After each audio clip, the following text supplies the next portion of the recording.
Hey church, this is Vince Miller. Thank you so much for joining me for some more time in God's Word. Today we are in Nehemiah chapter 2. I'm going to read verse 2. Remember, Nehemiah is going in to ask a request of the king, yet his spirit is downcast, and here is what happens. And the king, King Artaxerxes of Persia, said to me, Nehemiah, "Why is your face sad, seeing you are not sick?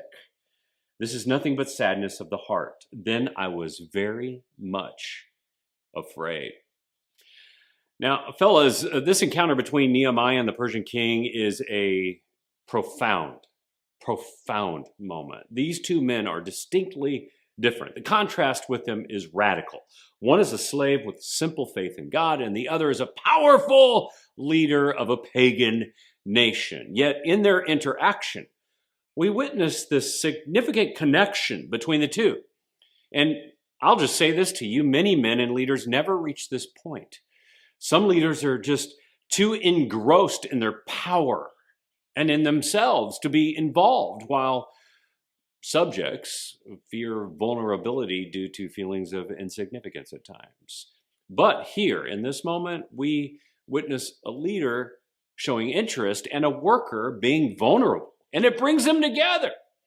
So here is a challenge for two types of men today. First, if you are in a leadership role today, whether that be a family, the community, or even a workplace, this text should convict you. It is a call to not be so consumed with your own stuff, your own affairs, that you miss God's work happening right around you. This means that you're going to have to intentionally shift your focus from yourself and your plans and your interests to those around you, and even inquire about their well-being and take the time to notice when maybe something is off in their life.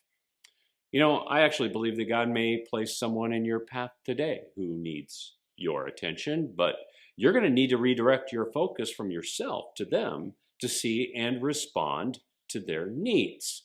And guess what? This person could even be a colleague. It could be a friend. It could be an employee. It could be your wife or a kid. So stop being so selfish and ask the question that King Artaxerxes did here. What's going on? What's going on? Second, if you are in need of help today, the best way to find it is to ask for it. Fellas, turn to God like Nehemiah and others for assistance. That's what Nehemiah did here.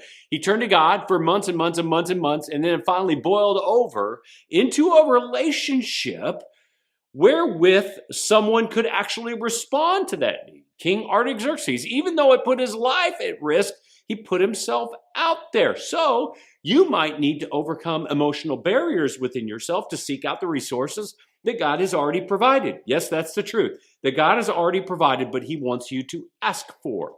So take that step today. Reach out to someone for help. Make a call, let your guard down, and then just start asking. Who knows? God might bring together two men, an available leader with all kinds of resources, and a willing, vulnerable man needing help. That's what God did here. I love you, fellas. I pray this has blessed you. If it has, share it with someone else. And I'll see you right back here again tomorrow.